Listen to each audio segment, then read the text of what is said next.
The Passionate Leader, because leadership without passion is just a title. Meeting. We got a collapse in the garage. Get the squad back equipment in here.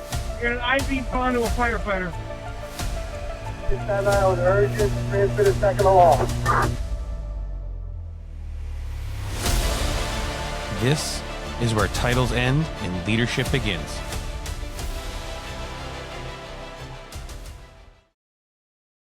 Ask yourself, what does leadership look like when the stakes aren't just operational, but ethical, emotional, and deeply human?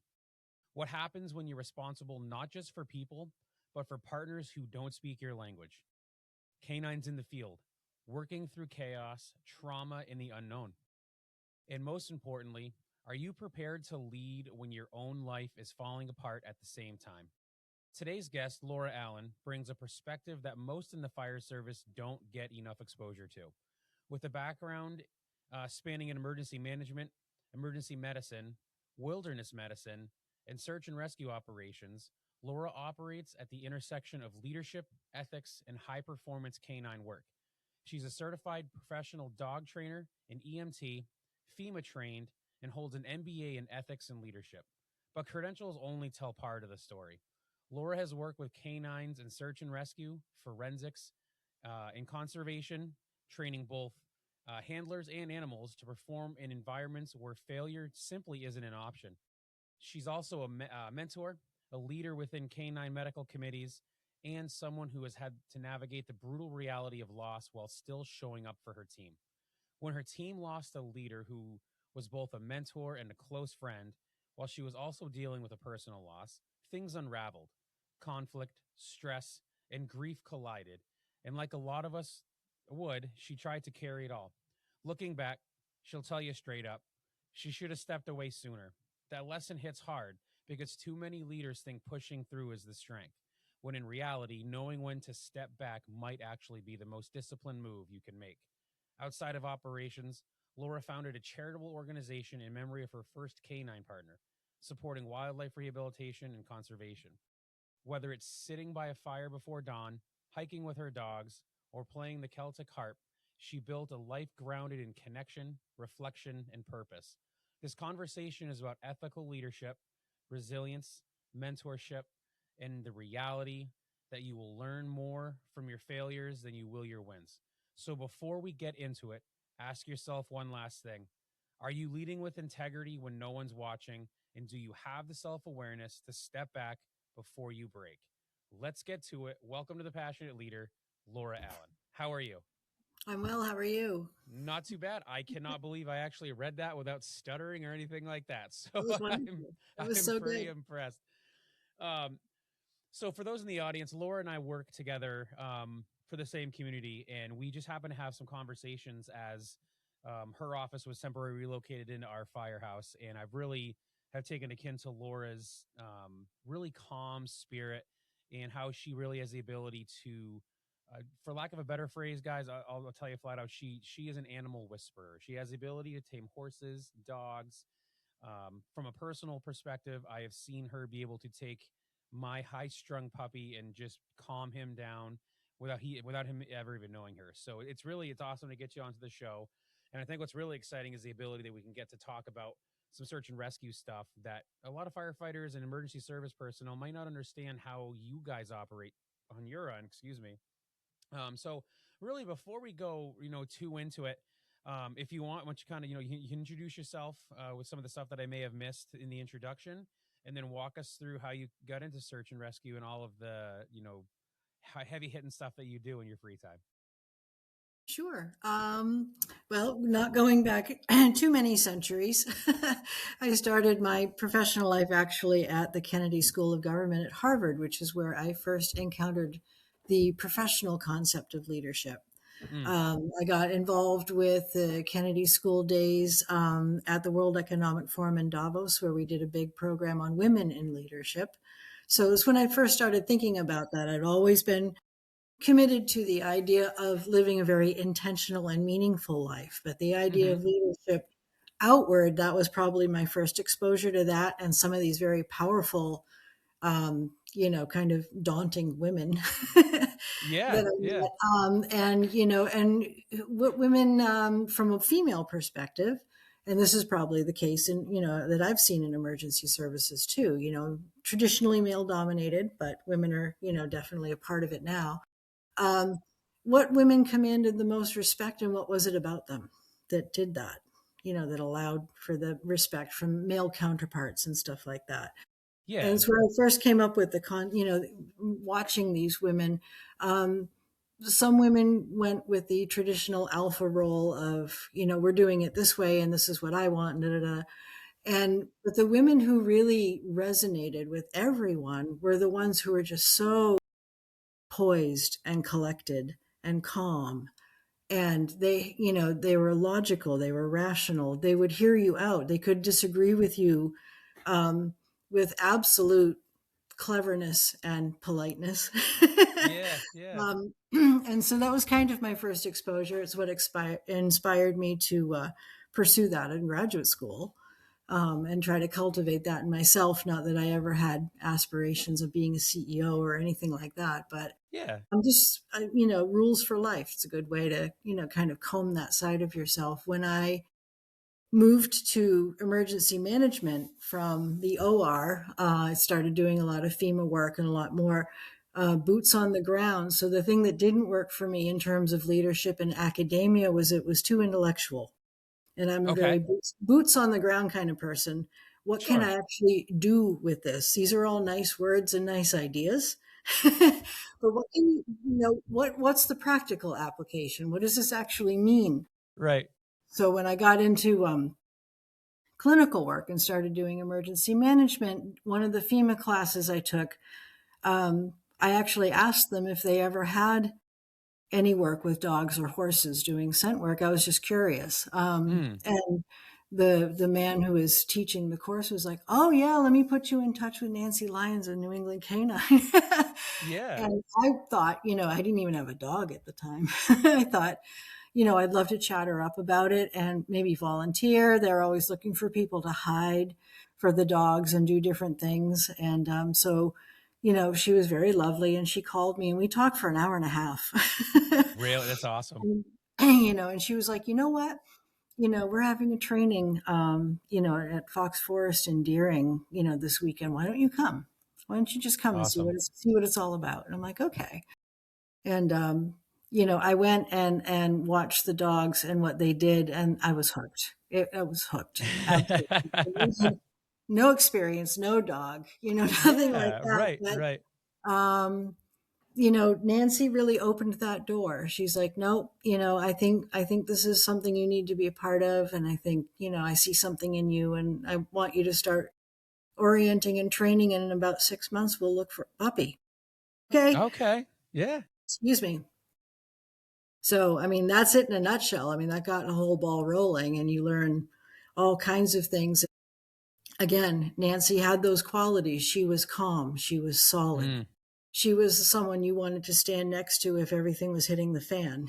Yup. Yeah. Nobody Yeah. pushed her around, but she didn't push anyone else around. And I just really absorbed a lot of that from her. Mm. And my first canine partner, Casey, had been a problem child for her breeder and her first owner. She very headstrong, very willful, didn't want to work. Yep. My way or else did not work with her. Excuse me. And we looked at a bunch of puppies, and I was looking for a little spark. I love all puppies, as you know. Yeah. Oh yeah. Yep. For Knocks whoever nose. was going to be my partner and doing all this stuff with me, I was looking for a little something. Yeah. And we looked at a bunch of puppies, and finally Nancy was like, yeah, I've had this dog in mind for you to look at, but she's 9 months old. She's got some issues. She has some history. Not sure she's the best dog for a first time handler, but why not? Let's go see her. And it was Mm. love at first sight for both of us. Oh, that's Um, awesome. whatever the universe had in mind, that connection was there on her end and mine. Mm. And I Yeah. played with her. Casey had never really put a lot of stock in people or needed Mm. people. And my funny story about that was there were a bunch of women doing a herding class at Matt's farm. He's the breeder. Hmm. These old, wizened, sun-drenched women. And one of them was like, Matt, that pup needs to go home with her. I've never seen her care about anybody before. That's So, perfect. and I never had any of the issues with Casey that I had been warned about. Really? Okay, that's So, good to know. Yeah. from the start, we realized, she was a little skittish the first couple of weeks. She'd been through some rough stuff. Mm. She was very, very intelligent, and Dave, my husband, and I are always very in tune to animals as individuals in their own right.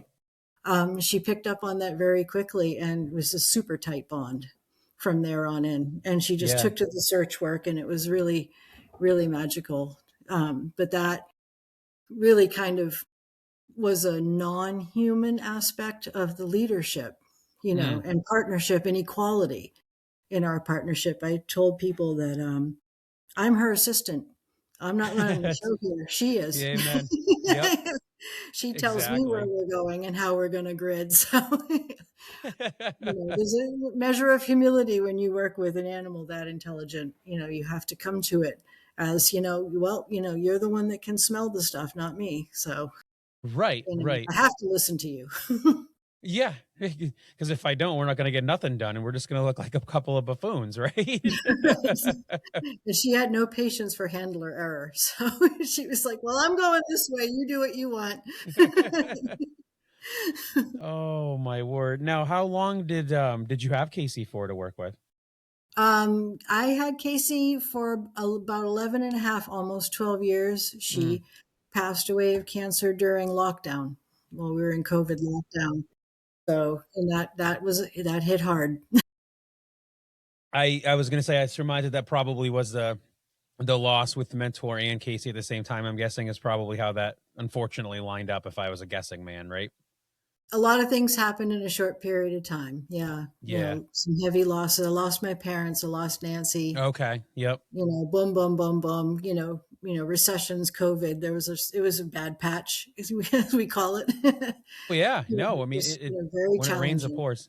Yeah. So, I mean, so that kind of, I don't want to I guess I'll try to get, if I remember to get back to it, we'll talk about how, you persevered over that. But, um, I really, one of the cool things I want to get to today is so many different things. There's a lot of leadership stuff that you have that has everything to do with handling animals and canines, but also more so just, from a self leadership standpoint. So, I guess let me see if I pulled up for a question here. It was, so you're not in the traditional fire service lane, but you're still in the search and rescue. It was it, I guess thinking back when Nancy brought you in, and was there any one thing that just was just so intriguing that even to now you're like, that was the aha moment that this is something you really wanted to start getting involved in? I think it was just really being out in the woods. You have to be present. You have to be 100% present in that moment. Mm. With this sort of work, you can't be walking through the woods looking for a child and wondering how you're going to pay your electric bill. Yeah, right. So for me at the time, and this was kind of the beginning of this whole career for me, was a time when, I had elderly parents who were declining and a lot of stuff. The searching was Mm. actually, and I'm not ashamed to admit it now, it was an escape. Because Sure. when I Yeah. was searching and working with Casey, or training for that matter, I was not thinking about anything else Yep. but Yep. that. And it was such a relief to just be out in the woods and be working with her and learning how to Mm. read her body language and her reading mine, and learning how to navigate, learning about track and sign, basically Yeah. being feral. She got to be a wolf and I got to be feral, and just be out there in the element like you belong, most time, Right. not as a human intruding in the woods, but actually starting to feel like, hey, I belong out here. Mm. And just being so present in that work. Um, there's few other things in life that can give you that kind of focus. Everybody should have one, some musicians Yeah. and artists or whatever. And for me, this was a big one, where I could Yeah. just be out there, and that is purely what I'm doing for an hour, 8 hours, however long, Right. nothing Yeah. else mattered in that time. Oh. It makes complete sense. So I guess if you want to that, so this morning, you had showed, we looked at the video that you had made for your presentation, and I guess if you want, let's get right into it. If you want to walk the listeners through how dogs really work and how they, use the cone and all of that stuff to really do the job, and where maybe we as, I mean, think of it, firefighters. We're basically kindergarten kids that just grew up in body, but never in mind or spirit. So, if you want to kind of walk through, how the process works as far as getting canines in, and how the canines work, and all of that stuff. Sure. Well, obviously you need high drive dogs. So, these dogs are not pets. They do not make good pets. So you have Malinois and you have German Shepherds, and I have Australian Shepherds and Border Collies, but they all share this incredibly high drive. So they need a job. If you don't give them a job, they'll make one of Mm, their own, and you probably yep. won't like it. It'll involve your furniture. Exactly. But when you start, basically, we do wilderness air scent. We do not need a piece of clothing or anything from the individual we're looking for. Mm, The best way to explain it is the dogs are trained to tell you what is out of context in the woods.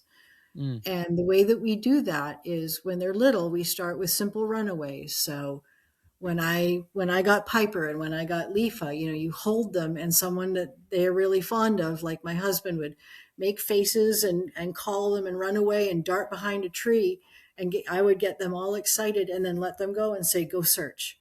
mm. And they run down and they find him behind the tree, and he's got baby food, and then I call them back and I've got baby food, and I say, "Show me," and we run down together, and it's a Hmm. big party, baby food, favorite toy, and that's how it begins. So Okay. pretty Yeah. soon they're nailing that. The next step is that they don't see where he went.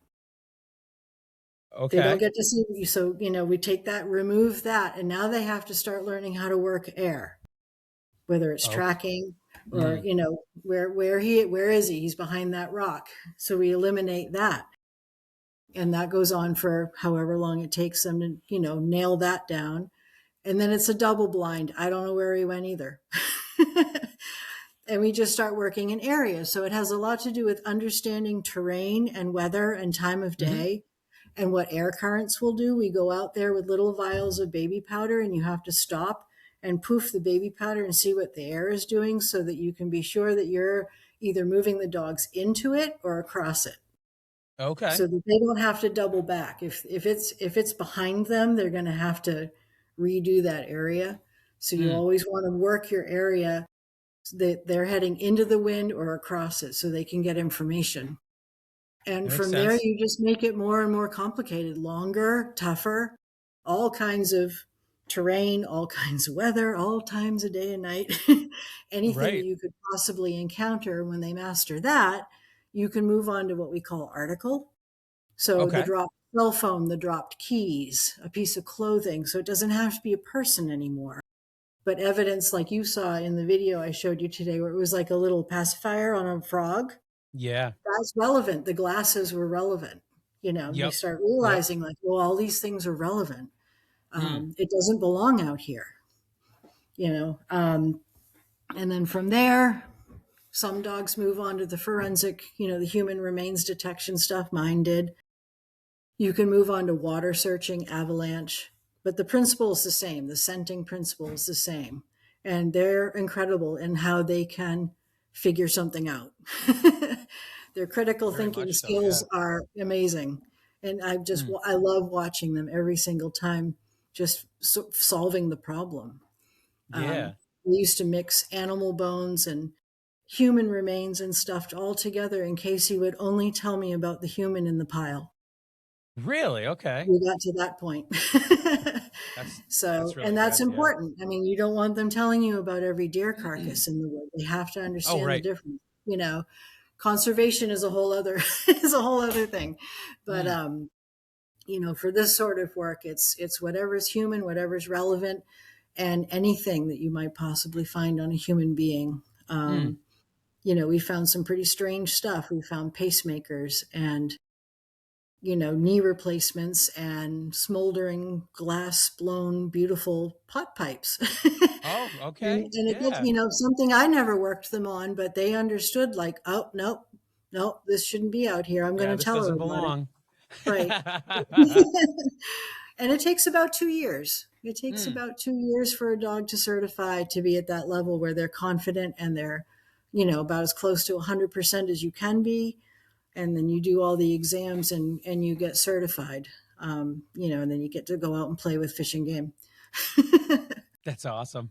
Yeah. How do to get cert like so obviously it takes 2 years to get certified, but what is the um is it that you can train and then you have to go to some credentialing like so at the fire service we have the fire academy that's like, okay, you're a firefighter one now, you're free to go, we bless you with the holy water and go put out fires. Is there something similar to that for the canines, or is it something that you're able to kind of certify, being a certified trainer and handler and stuff like that yourself? Normally you would be on a team. And the Okay. first team that I was on, where I certified Casey, they self-certified. But there is an organization called NASAR, the National Association of Search and Rescue. Hmm. They set the standard, the national standard for certification. They come up with the tests that you have to do. There are usually 4 tests that you have to pass with your dog. Okay. There's, large area, nighttime, 1 to 2 subjects, and water. Mm, And they have to do it within a certain period of time, and they have to not miss anybody and all that sort of thing, in order for you to pass. So, not being officially on a team anymore, any dog I get in the future, I would probably bring out to Colorado and yeah. Yep. certify them with NASAR, have them run through the exams and get certification, and then that's national. I can go anywhere I want, Wow. um, Okay. with that.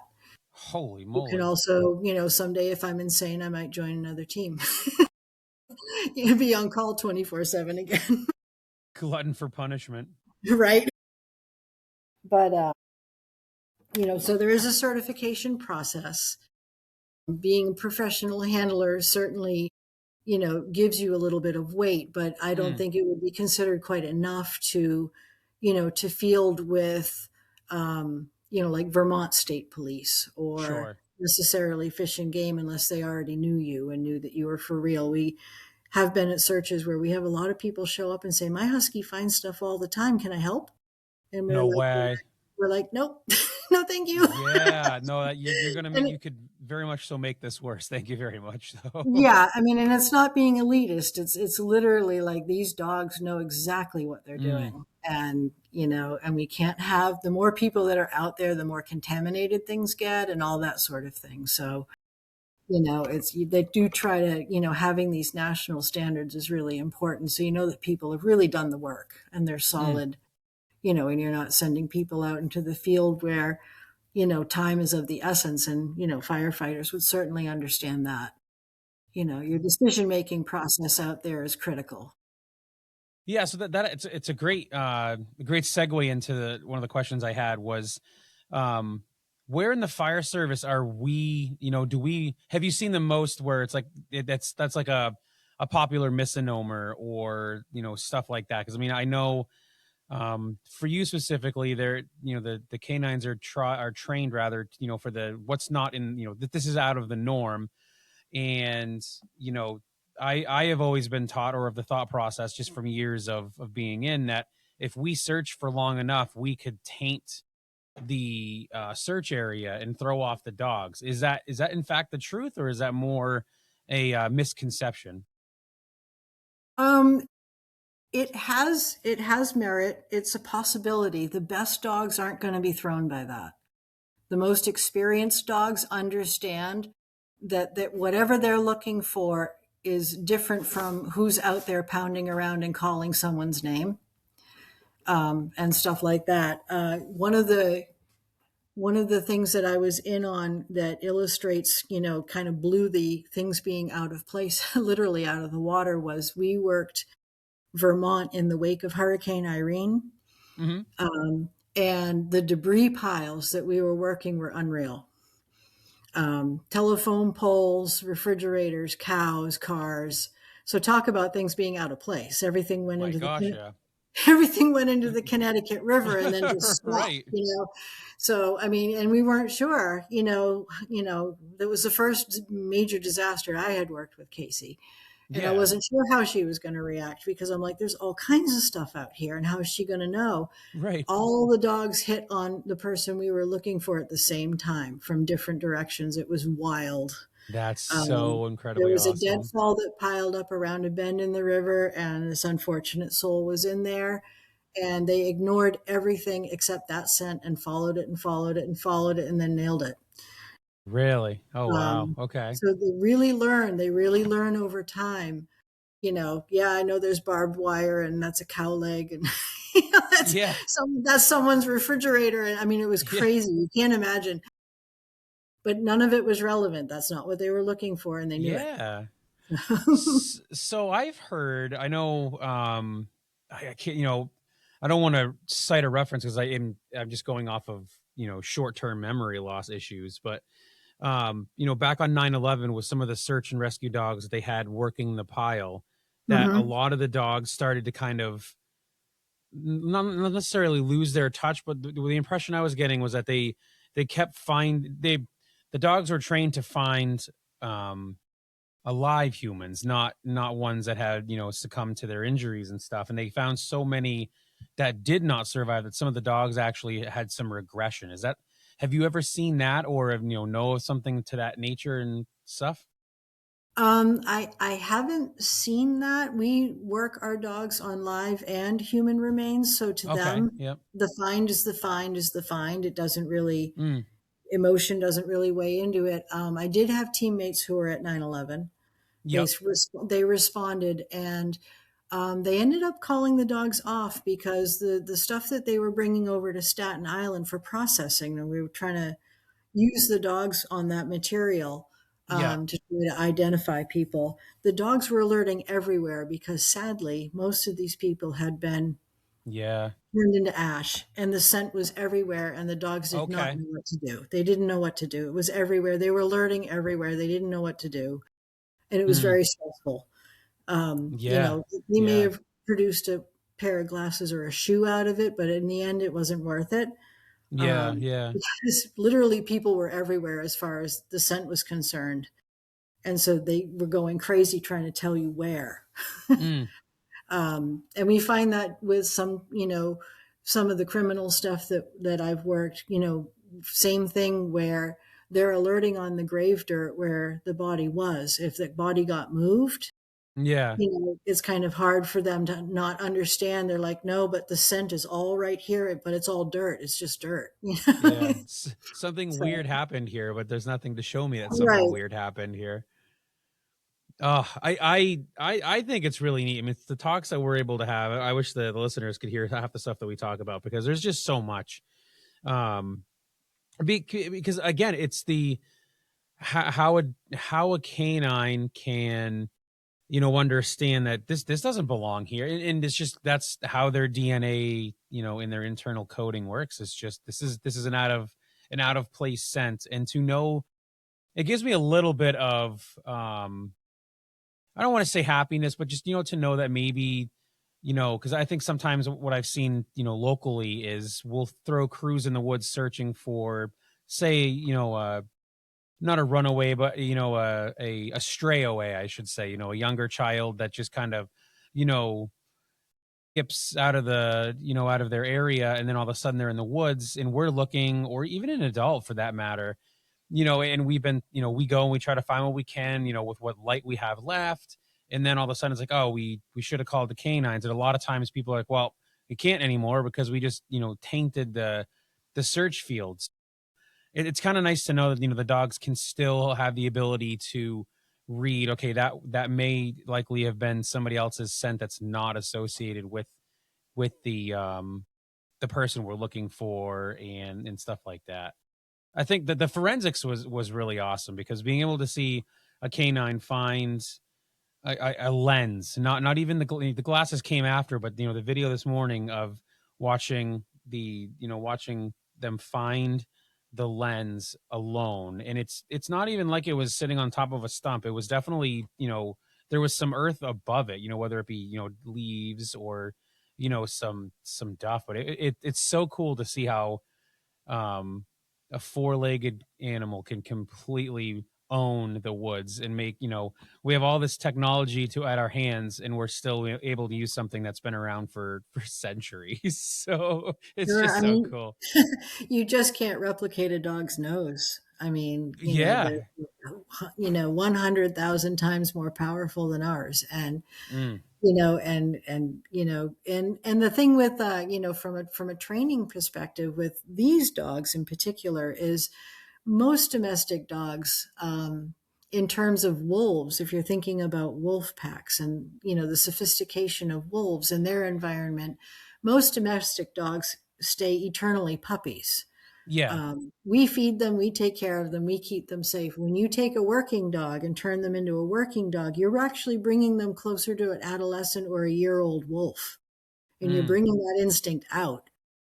And so, and they love it. It's the best life for them. They get to be wolves, they get to run Yeah, through the right, right. woods. And, the German Shepherds are more of the hunting type and the herding breeds are more of the herding type. But, Mm. they all have their methods and their alerts for their handlers. And, it's handler preference, what breed they use. But Yeah. they all get to be closer to adult wolves. And it really brings those instincts out and enhances them beyond what you would see in a normal, household dog. Mm. So it's really wonderful to Yeah. watch because it's all in there. It's innate. It's inside them already. Right. I'm not saying a pug could do search and rescue, but they can do scent work. They all know how to do it. Yeah, oh yeah. Um, Yep. No, well, and they may not be able to cover a lot of ground really fast because they weren't blessed with the longest of legs, but they're going to be closest to the ground, I suppose. right. Oh man. So, for somebody who is listening and they might be thinking to themselves, geez, Laura really was able to get into it, and it really sounds like it's fun. And what's a good avenue for somebody to kind of reach out and kind of dabble into it, or pick brain or anything like that, to possibly get themselves into canine search and rescue? Sure. I would definitely reach out to New England Canine Search and Rescue. Okay. Um, they are always looking for volunteers to hide and do different things, and you can learn a lot about their work by doing that. They're very welcoming and they're very happy to educate. Mm. They've done a lot with Boy Scouts and stuff in the past, and some of those scouts have grown up and gone to college and come back and joined the team because Cool, that's awesome. they just love it. There's also Mark 9 down in Pepperell for those of us who bounce along the border. Yep, yep, yep. And I don't know them as well, but, I'm certain that they would welcome volunteers and be happy to chat people up. And, what I tell people, it is very cool. Not so much slogging through a swamp at 2 a.m. That does happen, or it's hot or it's cold or it's rough terrain. Yeah, You've right. been out all night looking for someone. Your page out is for Burlington, Vermont. Yes, yeah, You don't ever, exactly. so there's, there's no glory. Right. It is rewarding. It has, and it's really, my dissertation for my master's was legal and ethical issues in wilderness medicine because it becomes a Mm. huge gray area once you step into the whites. Any of you who are EMTs, you are no longer under medical direction. You're under wilderness protocols, and a lot more Mm. decisions fall on you and the people around you, and some ethical considerations too. Someone who has injuries that they might survive in an urban environment or a suburban environment where there's a Yeah. hospital nearby, it's going to take you 10 hours to get them off this mountain and they might not make it. Mm. So That's a if good they point. ask you, am I going to make it? You need to be honest with them. Some people want to write notes to their family, and stuff. And it becomes this big area of discretion and, what decision am I going to make for this person? Do I Mm. tell them the truth? Right, exactly. I think traditionally in street EMS, and I was a regular EMT, that's a big no. You just kind of say you're in good hands and we're going to get you help and da da da da. Sure. And if you're on the side of Mount Adams and you have 7 hours to go and they're not doing so well, you might want to be honest with them. Mm. And that's a big difference in wilderness medicine is, give them that opportunity and, Yeah. tell them to hold on by all means, but you're in an extreme situation. That's the whole thing with wilderness medicine. You're in an extreme environment. You're not near medical help. You're doing everything you can, but that in itself is limited because of where you are. Mm. So there are a lot of ethical considerations that come with that might not be present elsewhere in other fields. You have to play it. You have to decide, how you're going to handle that. And that's the heart-wrenching part, Yeah. No, for sure. And sometimes they get to the bottom and they're like, get rid of this note. And, yes. Yeah. This can and disappear. sometimes you're glad that note is tucked in because they didn't make it. Right. So, No, I think that's it. So I guess we'll end up, finishing the search and rescue stuff, and then we'll transition into the, your leadership experience with, when you first got into search and rescue, what was your first, or did you ever have a moment where it's like, ooh, this might actually not be as fun as I thought, not necessarily, almost like the buyer's remorse. Like, I love this. And then it's like, oh, that is not what I thought came with this program. So I guess give us both the good and the bad, what your most rewarding part of being part of search and rescue. And when, some of the not so fun parts, the glory, the non-glorious parts, because I think everybody, if there is somebody out there that's listening that wants to consider joining search and rescue, they really need to know, what they're getting into, because it's definitely not just, pomp and circumstance. There's a lot that goes on, but that even I can guarantee that I know about behind the scenes. So if you kind of want to walk the listeners through that, that'd be probably helpful for them too. Yeah. I think, searches, ironically, and we can laugh about it now, searches that I've had the most problems with have been people who went out unprepared and got themselves in situations and then were really angry that it took you so long to find them. You're welcome, by the way. Right, exactly, right. And I used to joke with my field assistant Tom. I'm like, is it wrong of me to give them the parts of the trail mix that I don't like?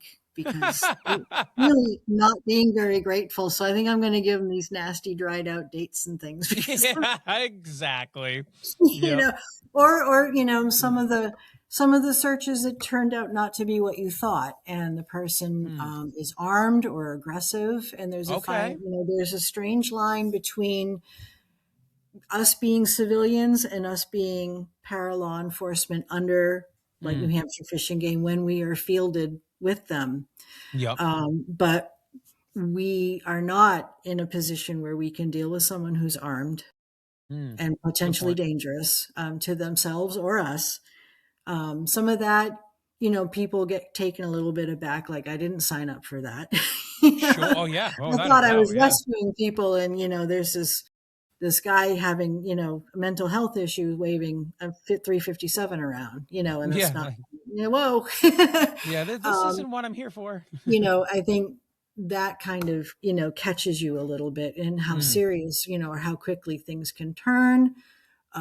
It's one of those times when being calm is absolutely critical. You just step back, give them their space, kind of like dealing with a big scared horse. Just like, okay, I'm just gonna walk over here, we can keep talking, but Yep. you need to not point that at me.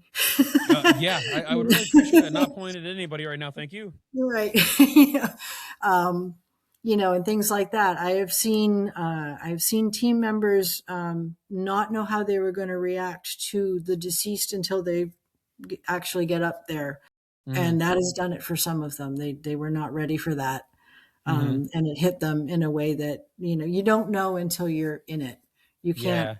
You kind of can't project how you're going to feel seeing some of this stuff. I'm sure you guys as firefighters, we see it all. We see all kinds of crazy stuff, and exactly. You might be okay with it, you might not, but you don't know unless you test that theory. So that was it for some people. Just not realizing, how dark things can get. It's not Lassie saving Billy in the well. So true.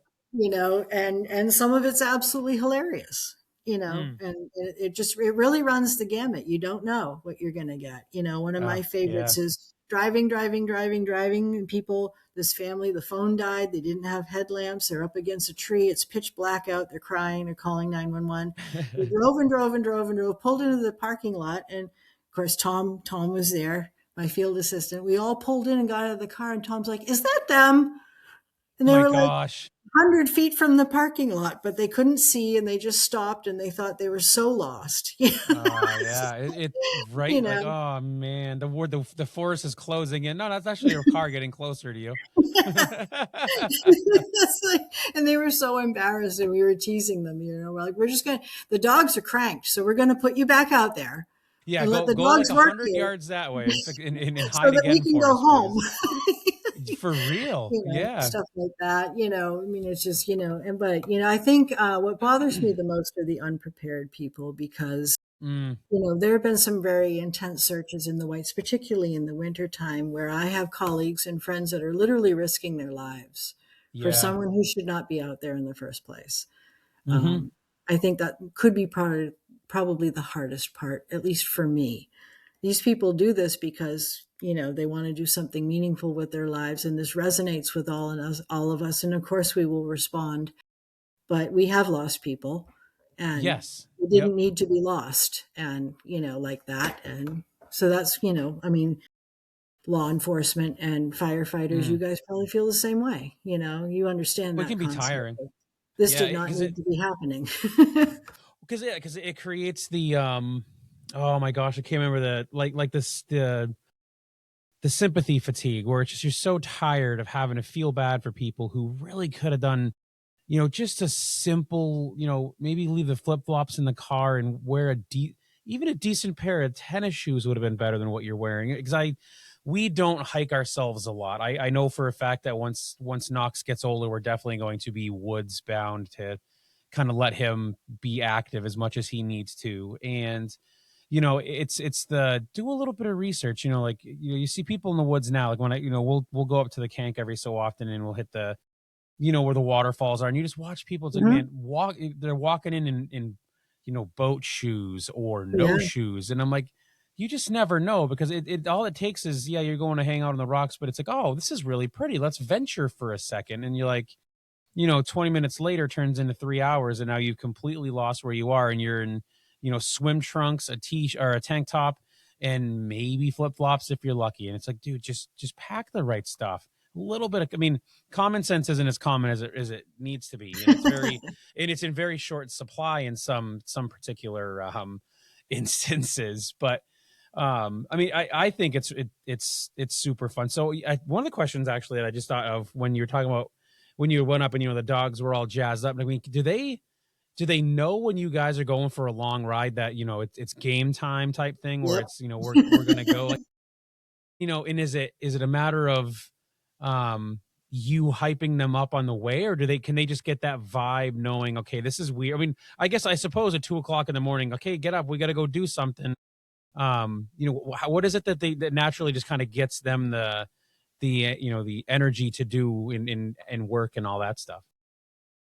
Well, I know that, when I had Casey and I was, formally on a team, we would get a page, what was called a one call, that would Okay. tell us, like we're looking for 67-year-old man in, Temple, New Hampshire, or, Sure. North Conway or whatever. And Casey learned that tone, that do, do, do. And she was like, oh my Okay. God. I love it. And I was like, shh, David's sleeping. We're going to sneak out of the house. 1 o'clock in the morning.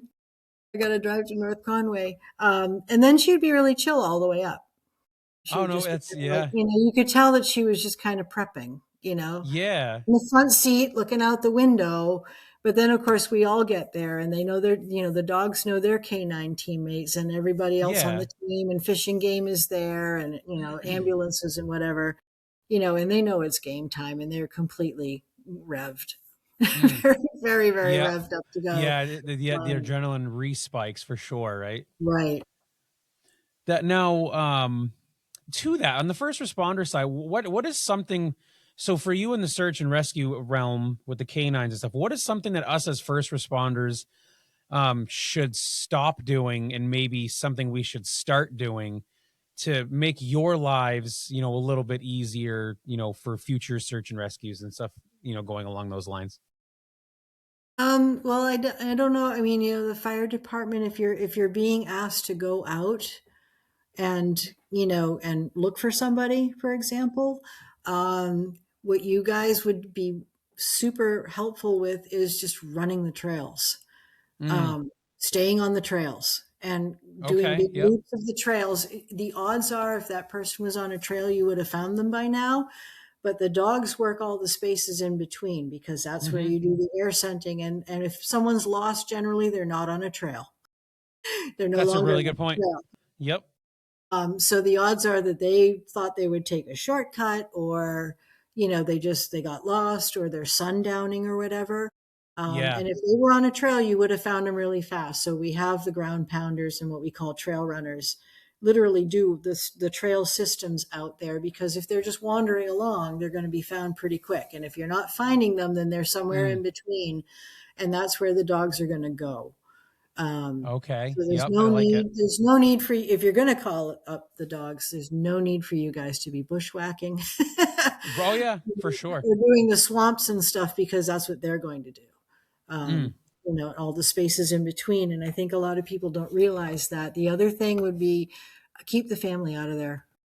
okay. I know a family wants to search. I do not recommend it. It confuses the dogs. That Oh, is all one right. thing I will say confuses the dogs. My theory is that when dogs are searching for someone, they can eliminate, like, you're helping me and this person's helping me. The person that is in distress is going to exude a certain chemical signature. Okay. And so Yep. is the family, because they're in distress. And it Makes confuses sense. the dogs, like, is this the person? And you're like, nope, that's dad. Dad needs to not be out here. Yes. That's a um, really, really good point. Yep. and also, you don't know what you're going to find and when you're going to find it, and you want to protect the family members from that. You're not sure what happened out here.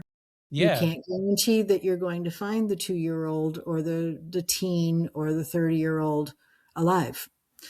And you don't want the family members having that experience.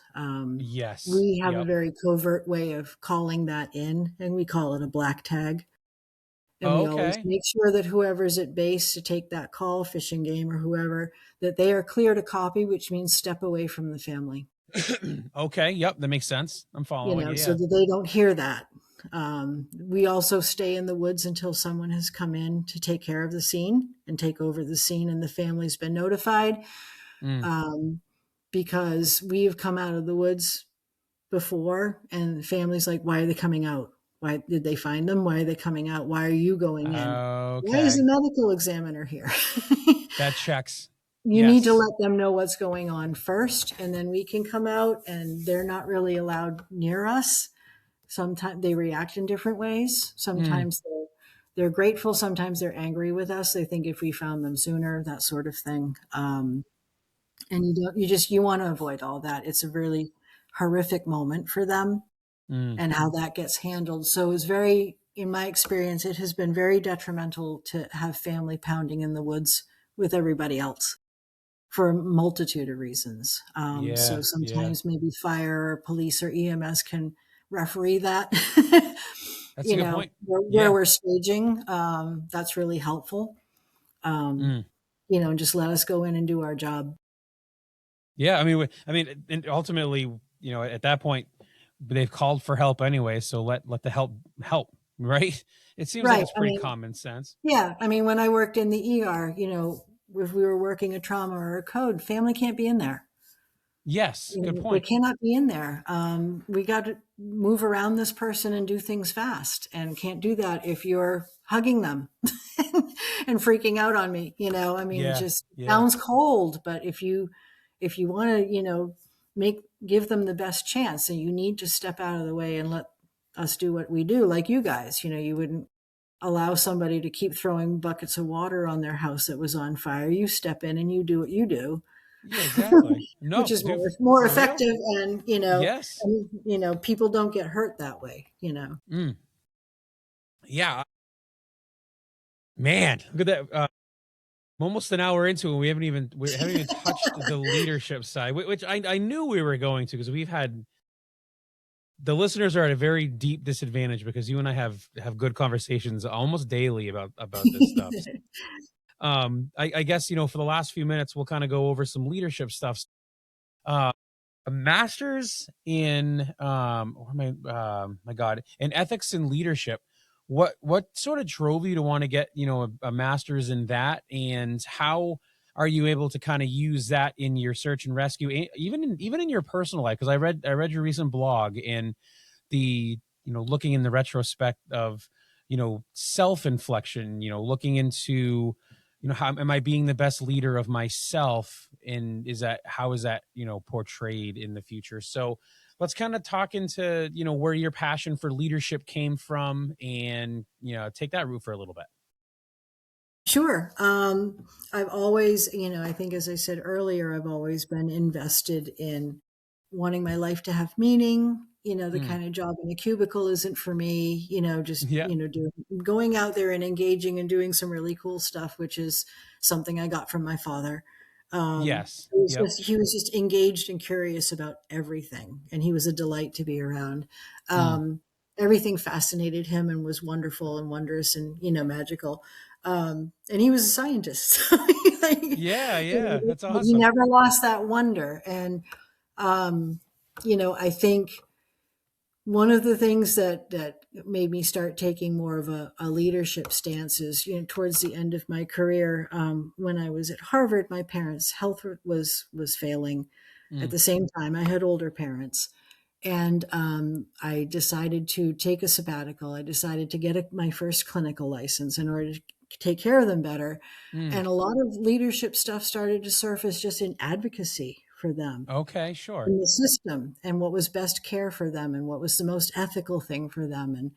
And it just, that kind of one thing led to another. And during that time, while I was being clinical, I fell into emergency management, fell into search and rescue, but really started to, kind of step up, I guess, as an adult, and have to advocate for those who were frail and unable to Mm. advocate for themselves. And I started doing that in my job as well as, my family. And I've always worked with horses. And then when I really started working with the dogs, the number one thing that really sent the internal leadership home was the very famous in the dog world: what you feel runs down the leash. If you have a dog that's very plugged Oh. into you, they're going to know if you're stressed, if you're angry, if you're upset. It doesn't even have to be with them. They will feel it, and they will be compromised, and they won't be able Mm. to do the work. So you really need to rein it in. Yeah. And Yeah. I grew up with border collies, and I work with Australian shepherds. They are a very sensitive breed. Um, if you're upset, they're upset, and then Mm. then you're really compromised if you're trying to be out in the woods and doing the right thing. So it's just something that you have to learn. And this, I've worked with horses too. I have horses too, and I have an ex stallion that was badly abused. And Mm. if you aren't in the right headspace with them, you're going to get hurt. Yeah. Oh, yeah, And for sure. you're going to traumatize them further. So, it really, mostly the work with the animals was what motivated me to Mm. really take the the internal dialogue that I have with myself and how I was evolving as a human being, and really start to dedicate, like, how that exhibits itself outwardly, how it Mm. affects others, and take responsibility for that. And schooling yourself doesn't mean you Yeah. don't feel stuff. It means that you are able to package it and deal with it at another point in time, privately or whatever, how whatever Okay. works for you, but just not. You can't be a reactive person and work with dogs or horses. It doesn't work. Yeah. It's not effective, and it's not effective with other people Mm. um, either. If you get a reputation for being someone reactive, people aren't going to approach you about things. They're not going to ask you to help. They're not going to ask you what you think. if they think you're going to corner them for 45 minutes and rant about Right, what, right, right. you know, the people that draw animals and other people and stuff to them are the calm, collected, thoughtful. They think about what they say before they say it. They think about what Mm, you're saying, and just able to kind of, be a center that I can come up to this person and they're reliable, they're consistent, mm. they're approachable. I can talk to them. It's not going to go anywhere if I talk to them. That sort of Yeah, integrity as yeah, well. And you'd be surprised, animals, when I wrote in my blog about animals and children, they are the best litmus test of how you're doing because they are yeah. unfiltered. That's They will, they'll let you know if you're, not having a good day, they'll be the first to yep. tell you. And, you can't get away with it with them, Ah, you now, know. have you ever met an animal that you have never been able to bond with or anything like that? I have worked with some very traumatized, difficult horses. Okay, Um, I have not had I've two dogs in my lifetime have bitten me. that's it, um, huh? Wow. but they came out of the blue and they didn't know who I was, you Mm, know, and it was kind of a weird thing. And one was a big German Shepherd that like really like took a chunk out of my calf. And jeez. about an hour later, he was like, "What you got in your pocket?" You're like, "Oh, we're not friends right now, honey. We are Yeah, yeah. not." You Um, gotta earn this one back, my sweetheart. so it's not always the instant, horse dog whisperer Sure. thing. With all of Yeah. them, they all did have backgrounds, so they were, Fair. they weren't giving you a chance because of Mm, whatever they'd been through. One mare in particular was very dangerous, and she ended up foaling. She ended up having a foal, mhm. and the people were so afraid of her they hadn't cleaned her up after the birth. Wow. And I My went in with gosh. warm water and just kind of sat with her and slowly started washing her legs and cleaning her Mm. up, and she was fine with me after that.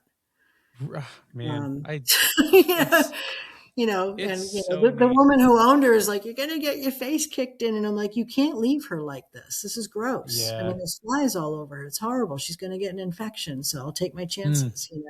But again, Yeah. calm. I mean, just look at Buddhist monks.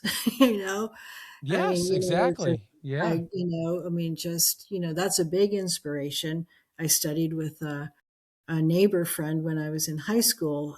He had lived in Tibet for many years and studied with Mm. Buddhist monks, and he was a very peaceful, gentle person. It got me through a lot of high school angst Sure. like Yep. studying Buddhism. And, it's just, that's where you start making inroads and accomplishing things, not from a place of reactivity. Mm. So that really informed my leadership style. And I've seen it played out with, certain people like Nancy, and stuff who was Yeah. just, no matter what was going down, we would all hover around her like moths because she knew what to do. Mm. Yeah. And she was always calm and efficient and, and just really exemplary that way. They are, unfortunately, it is the exception to the rule in my experience. These, people like that, they stand out in your Yeah. memory. Yep. But they do exist. It's I find it fun that everybody who, wants to take that journey down the leadership road always had the mentor that really just shaped their lives, or mentors, I should say. Some are fortunate to have multiple mentors, that really shaped the the landscape for, the mentees. And you spoke very highly of Nancy. What was, if you could, if you had to right now pinpoint one or her top trait, what was the biggest trait of yours that you just um absolutely were inspired by her with? Her ability to see what someone could bring to the table. Mm, She could look at anybody and know where they were best suited and where they would succeed. Otherwise, I never would have been given a chance. On this team, I Yeah. didn't have a dog. You should have seen me trying to learn navigation. That was hilarious. I'm glad I discovered track up on the Garmin GPS and not north up, because completely dyslexic. She's like, why have you been hung up on that stone wall for 3 hours? Get out of there. I'm like, I can't. I don't know what to do here. Fantastic. you know, but just, and she actually, I mean, she had a couple of, she didn't have children of her own, but she and her husband had a couple of local kids that were troubled that they had kind of taken under their wing. And one Hmm. of them did a lot with the team um, and stuff. And she just, she saw value in him. She saw what he had to offer and she Mm. maximized that. And that is huge, Yeah. making people feel their own worth, not just in words, but like, this is what, these are the qualities I see in you that I think you should develop. You should nurture these because these are great. Yeah. And it's different for everybody. But, Mm. I think that's why she ultimately decided to let me see Casey, because I was the person in the parking lot that the dogs would stand around and come and say Yeah. hi to. And working dogs aren't known for that. They bond with Mm. one or two people and that's it. But they're Yeah. all like, oh, you're shiny. I'm going to come say hi to you. And, she just had that ability. And so everyone felt valued for what Mm. they could do. She maximized what they could do. Not everyone could be in the field, Yeah. but we found stuff for them to do. And she was really great that way. Uh, I love hearing other people's mentors, the stories of and characteristics, because I think even listeners themselves should be able to gain an appreciation for that, because a lot of mentors have that uncanny ability to be like, and we'll hit on Nancy for a little bit. She saw, wow, these dogs really, they take to you, and let's try this. And she it's one of, it's like a homing beacon. I love it. So leadership on a whole, where I mean, and it's, this is not just fire service related. This is life in general. Where do you feel leadership in any realm, whether it be, search and rescues or first responders? It can be even in, generalized work, business, environments. Where do you feel leadership really just can sometimes absolutely miss the mark on what they're supposed to do? I think we need to really, and I know that there's starting to be more and more literature out there about debunking this traditional idea of the alpha and the Mm. leader that's out in front, leading the charge, leading the way, and everyone's like running behind him, trying to get a piece of the glory. Leaders that come from behind, they make sure that their people have what they need to do what they need to do. And in canid circles, there's, a theory out there now, having studied wolf packs, of the benevolent alpha. It's not Yep, the yep. alpha that's out there, it's all about me and what can you do for me and I'm going to make all this stuff happen. It's Yeah. how are my people doing? How's my pack? Mm. Do they have what they need? Are they safe? Have I checked everything out and made sure that this is a good place for us to stop for a while? If Yep. you watch wolf packs, it's exactly what the alpha pair does. One's out in front, making sure that the way is clear, and one's in the back taking up the rear, making sure no one gets left behind. Mm. Um, and I think, when people have kind of a misconception about leadership, they think that they have to be bold and aggressive and, all of those kind of adjectives. And it's really kind of the opposite. You're supposed to be the calm center of the storm. Yes. Um, Yeah. and make sure that, for your company or your fire service or your search team to do the best that they can do, everyone needs to be cared for. They need to have what they need to do the job.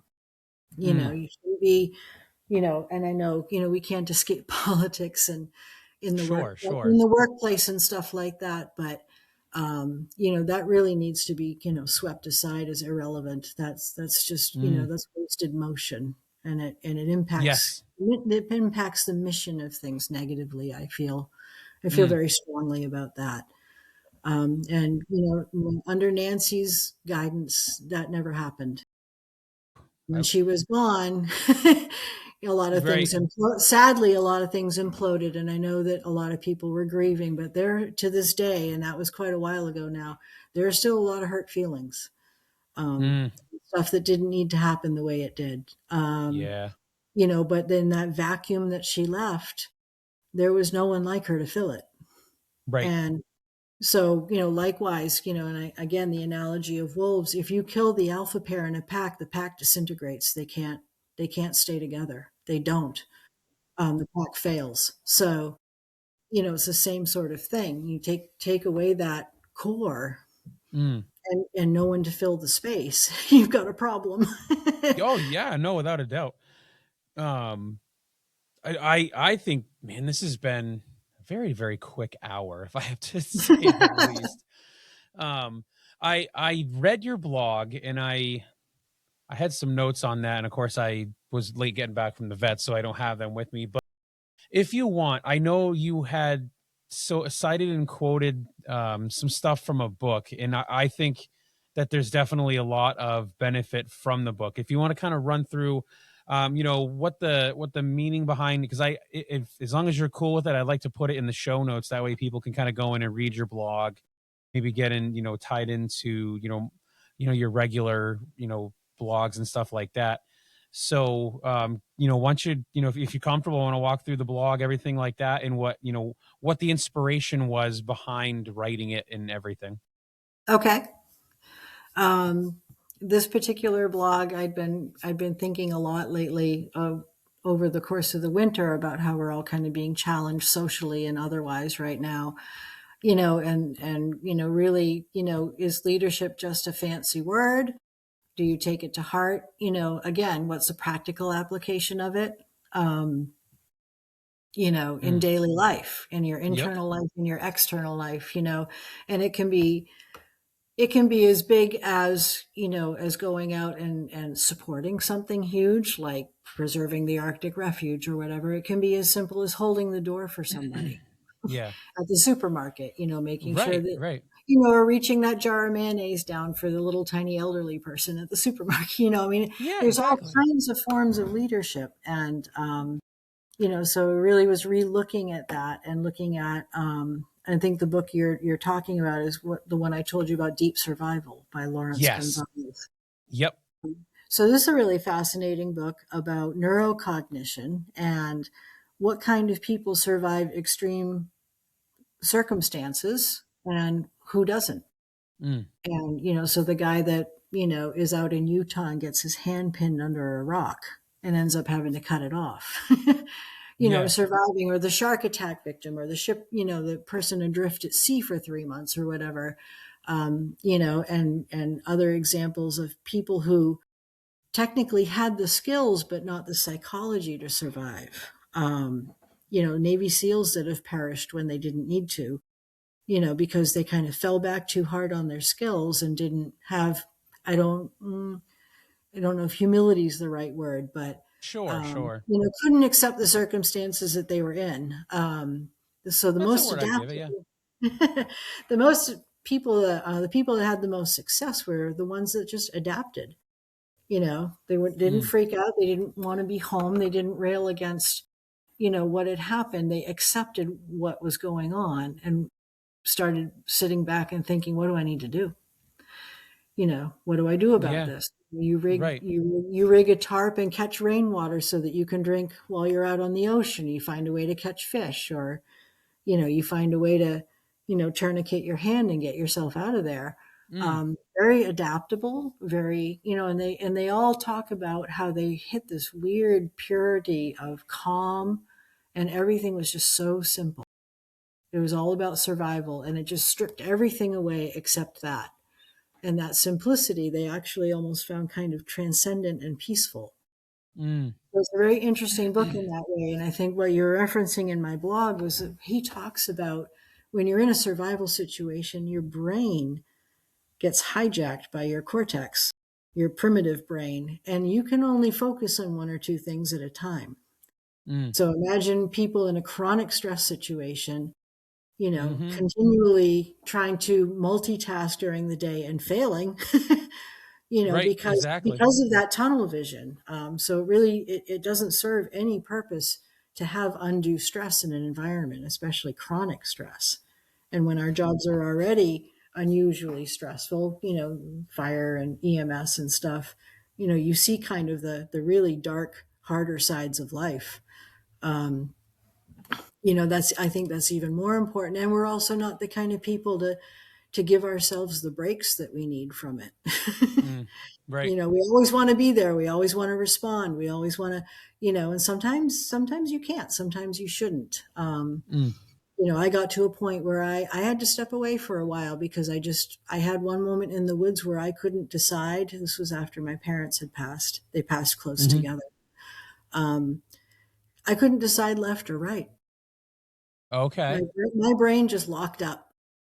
And I Mm, was like, I am no good to anybody out here. I'm a liability. I have no business being out here right now. I have to yeah. step in and deal with this. hmm Um, and I pulled myself out of that one, out of that That's good. search. We went back to Yeah. base. I am not. They're like, "Are you okay?" I'm like, "No, I'm not. I'm not." Yeah. Yeah, And and you take responsibility for that. yeah, a lot of people won't. And it's the only time that you'll ever know that there's a problem or they finally get that break or their reprieve is when they choose a long-term solution for I don't want to say a short-term problem and discredit it, but a long-term, a permanent solution for something that can be helped with many other things that don't require, you know, literally jumping off the edge sometimes. So Right. it That's a takes a rabbit lot of hole that just gets self-reflection. deeper and deeper. Yes. If you Yep. think you're going to come out the other side, you're not. And Mm, when it comes to some of the really dark things that you see, in your work or, personal grief or whatever, it will follow you. mhm. Yeah. Yeah. You need to step back and kind of make friends with it and make peace with it in order to be able to move on from it. If you try to stay out ahead of it, you're not going to be able to do that. Not in my experience. I know everyone Mm, handles grief differently. It's a very intimate thing, but um, the minute you slow down, it will be right there. yeah. You're better off stepping back and just, making peace with it and acknowledging it and being able to move forward for real at another point in time, Yeah. than crashing and Yep. burning. And we're all there, we're all in these fields for a reason. It's our personality. Yeah. Yep. And it's hard. Yep. It's hard to Gluttons. step away. It's really hard. Nobody wants to Yeah.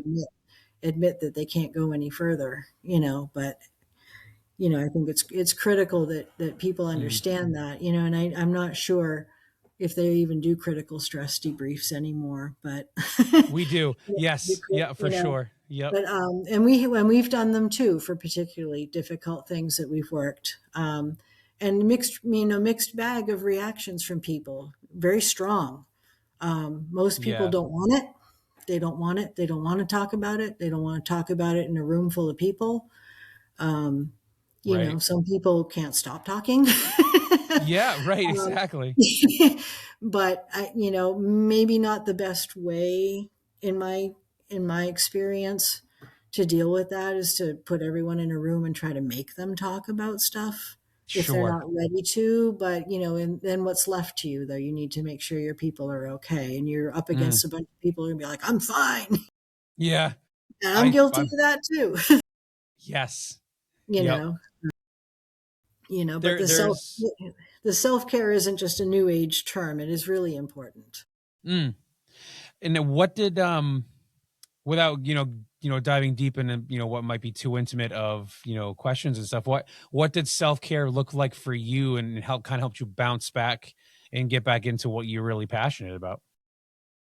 When I finally stepped away for a little while, I spent a lot of time just wrapping my head around the fact that the pager wasn't going to go off. I was starting to get really Mm, tense about that.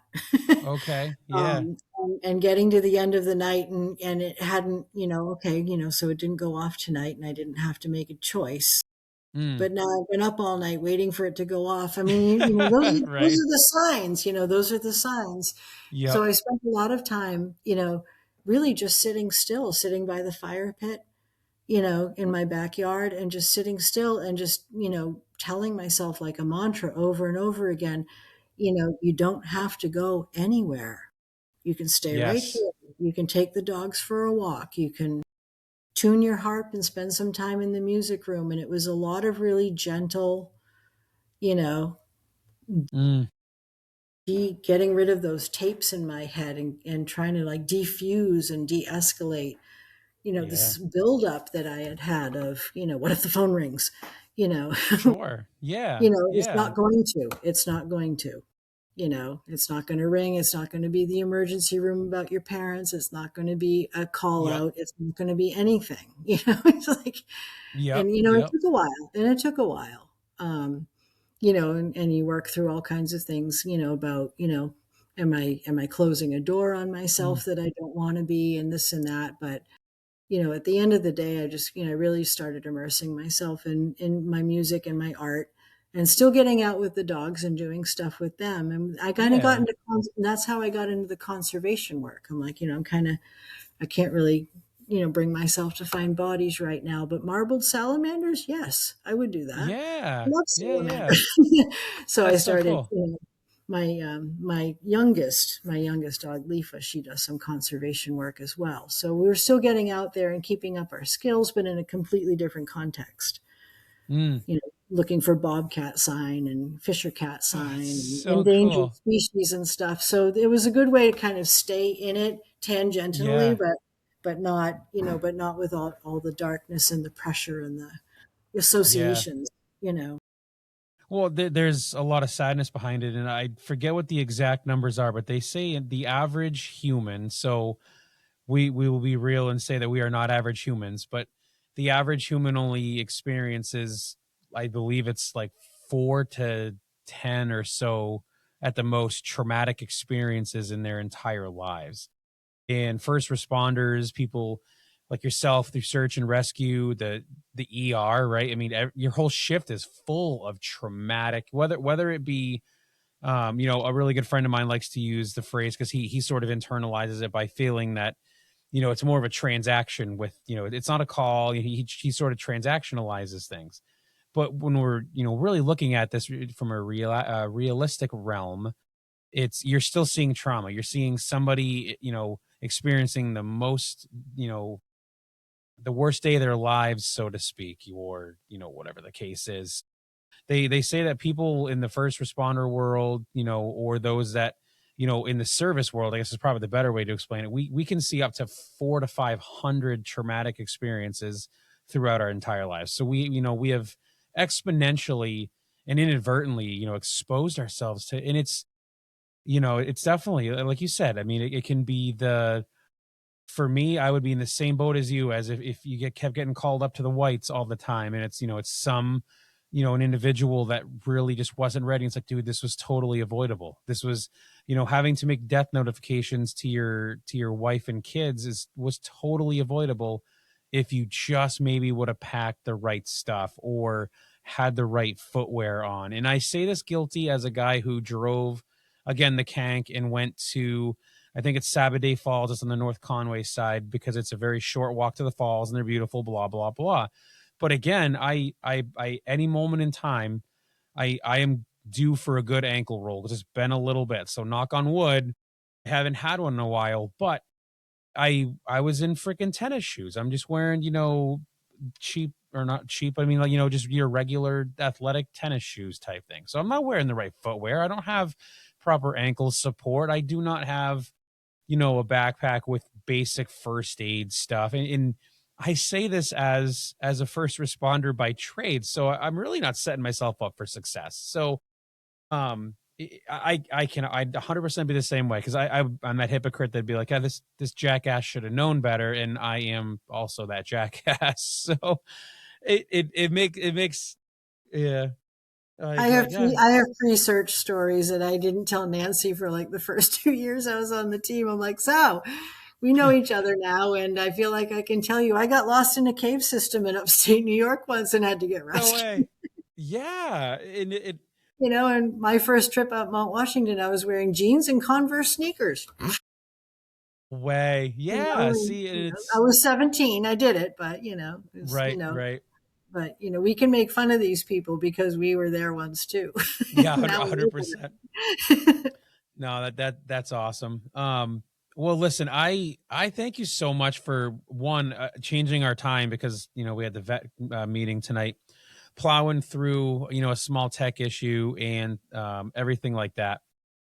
For our listeners, if they maybe have more questions or they want to get into your monthly newsletter with the blog and stuff like that, what is a really good way for them to reach out to you if they have some good questions?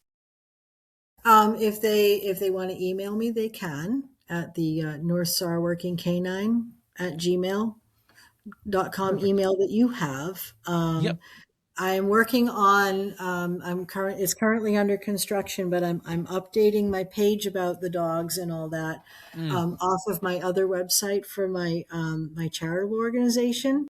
So they can also check that out. And that I don't know if you want to write it down or if you want me to send it to you at a later point. I will write it down and then I'll verify before I throw it onto the show notes, and then we'll have the show. I can make it fly across the screen, and I'll put it in the show notes for the listeners. Okay, that's Curuadh, CURUADH.org. And it's pronounced Curuadh. It's Gaelic for red dog. Casey was a red-headed tri Aussie. Oh, I love it. I have the website up actually right. That is so I was You would, yeah, assuming because it of the blog. I'm assuming it was Gaelic or something of that, but that is such a I love the story behind that. So yeah, I will have that up on the link. I'll have it fly across the screen when the video drops for those that want to watch on YouTube.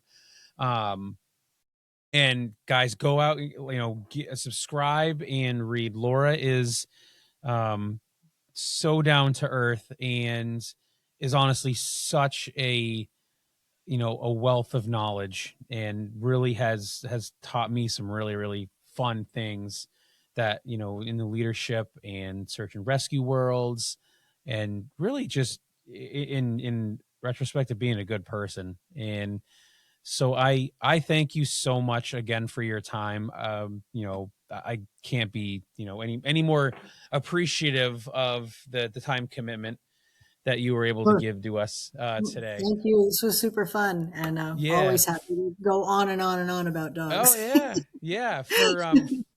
For our listeners, guys and girls, thank you so much for spending time with Laura and I today on The Passionate Leader. If something today hit home, don't sit on it, share it.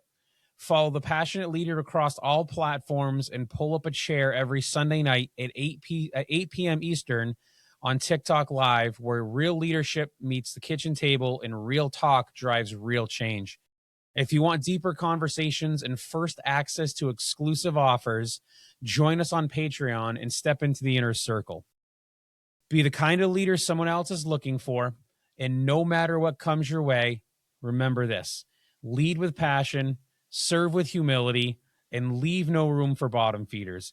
Until we meet again, everybody, stay safe.